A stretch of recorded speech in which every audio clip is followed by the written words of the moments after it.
Retell Lecture 1. In today's lecture, I'm going to talk about changes in air pollution since the middle of the last century and what has created these changes.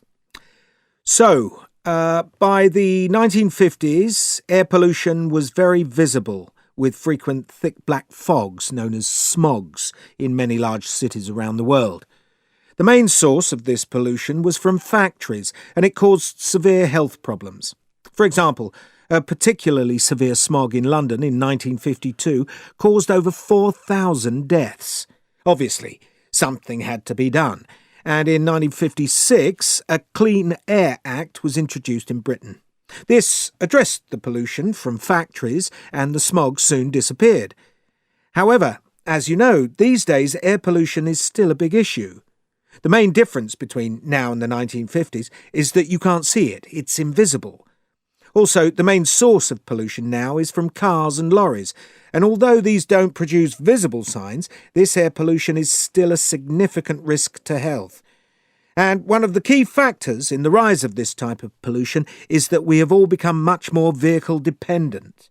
There are far more cars and lorries, trains and planes than in the 1950s, and this is now the main source of air pollution around the world. 2. OK, to help you with your research, I just wanted to give you some tips today on using focus groups. These are groups of people that you get together to find out about their opinions and attitudes, for example, to review a piece of work, or just basically provide some collective input to help you with whatever you're researching. First of all, how large should a focus group be? Well, I would say that an ideal number of participants is around 6 or 7. If it's any bigger, what quite often happens is they break into side conversations and the focus is lost.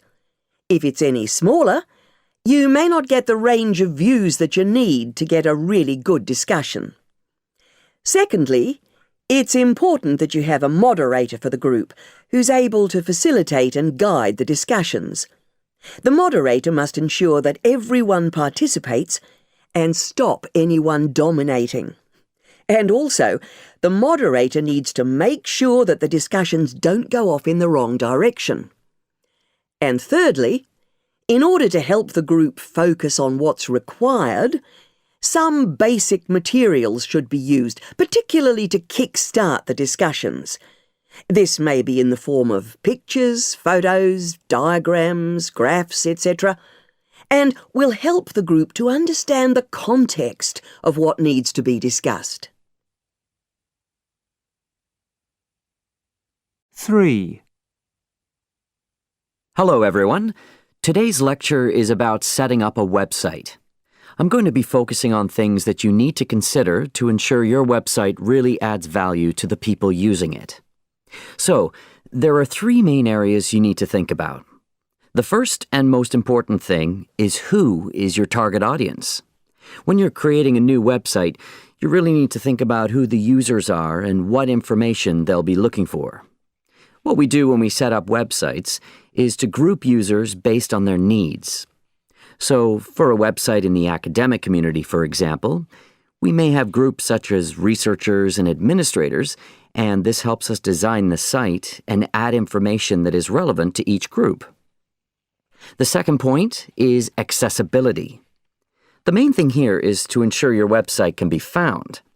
And you can do this by making sure it can be reached from areas on the web where your target audience are also active. So this may mean providing links on other websites, or maybe using social media. And thirdly, retention. Making sure your target audience return to your website regularly. You do this by ensuring it gives them a reason to come back, so it's important to keep the site up to date and make sure it provides the latest news and interesting information and so on.